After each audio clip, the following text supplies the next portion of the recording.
Are we living in a simulation? We're going to talk about this, AR, VR, new technology, on today's GQ&A with Corey and Chris. All right, let's roll, guys.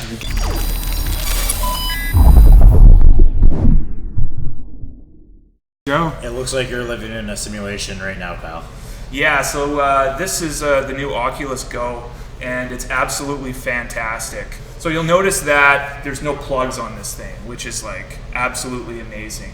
For the kind of picture quality, video quality that you get on this, the gaming experience is pretty substantially better than the Samsung Gear and all the other older phone-based systems where you kind of just strap it into the headset attachment. Google Cardboard. Yeah, this is, exactly, like a Google Cardboard. So this is a really promising development.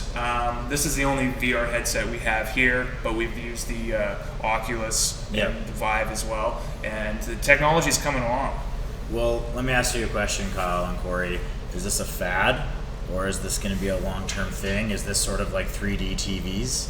You know, they kind of came out, they were amazing for a while, and now you don't know anyone that has one. Yeah, so Corey, let's get your Yeah, take so on it, 'cause we have a bit of a disagreement with it.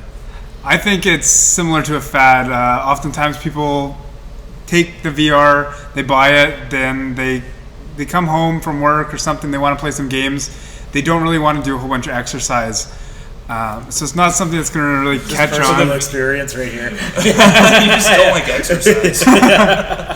Not all VR experiences have to do with like exercise. I mean, true. The ones I like do, but yeah. Continue. Yeah, no, I think it's going to be good in training, lots of training for either driving cars, different things, mechanics. Mm-hmm. If you're doing a really risky situation in your job or anything like that, and you need to try something out without doing it, you can use virtual reality at a low cost and simulate that. So my take is a little different. I think within the next 5 years, maybe 7, 8, this kind of stuff is going to be obviously a lot smaller, a lot more thin, more wearable, but it's just going to replace your desktop computer. You're going to be able to move around with hand gestures. You're going to be able to read things because the PPI is going to be very, much better. Tony Stark sci-fi kind exactly, of thing. Yeah, I think that's where we're going. And same with augmented reality. So virtual reality is 100% digital. You're looking into one of these headsets. Augmented reality is kind of the same thing, but it just layers digital experiences and information on top of the real life that you see. So I think both are going to be useful in a lot of the same way. I think they're going to merge together as time goes on. Yeah, I have my foot in a couple different camps. I think that we kind of have to compartmentalize this into applications. So what does it mean for marketers and search? What does it mean for the gaming industry? And also the education, professional training industry. I know there's a lot of exciting news for medical application where you can swallow a little submarine and the doctor can put on VR goggles and basically swim around your body to find issues from the inside out. It's great for people that need to lay different pipes and gas lines. They can put on a pair of goggles and virtually see augmented reality of where the things are rather than having to look for them with some of their sensors. So it's kind of an exciting landscape that no one really knows where it's going to go with tons of different applications.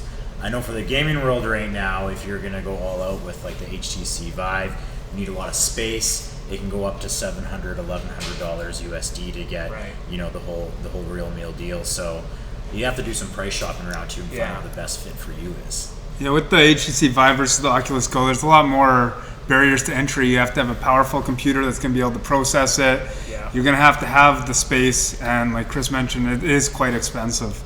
Right now, you'll see AR, which is augmented reality, in different things like Snapchat. You'll see them on Snapchat filters, people putting cat whiskers on their face, or a lot of people know the Pokemon Go.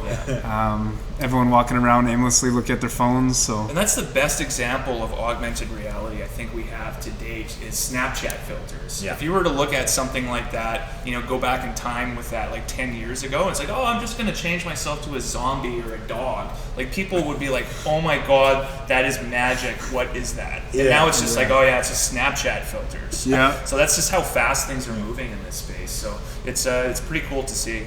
I want to ask you guys how you think VR or even AR is going to affect SEO and Google search and things like that. Are we going to see a VR Google search where it all just comes up, or what's going to happen with Yeah, search results in VR? so search is becoming more and more holistic. Like, all Google does is index and rank and judge your digital representation of yourself or your company.